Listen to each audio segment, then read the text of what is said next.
Hello everyone, in this video I am showing you how to append an element into a list. Append an element into a list. First of all, we are going to create a sample list.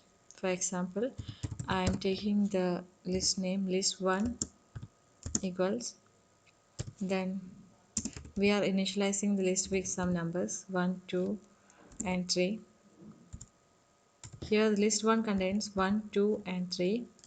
Then now print list1 1, 2, 3 are the numbers present in list 1. Then we are going to append another number, list 1 dot append 4.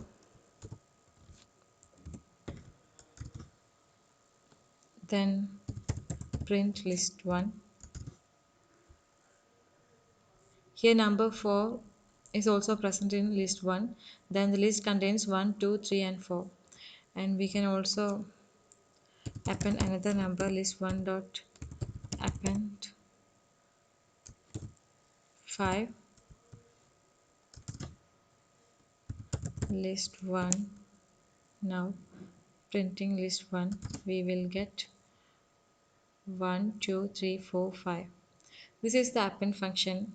We can add elements into a list using this append function. Thank you for watching this video.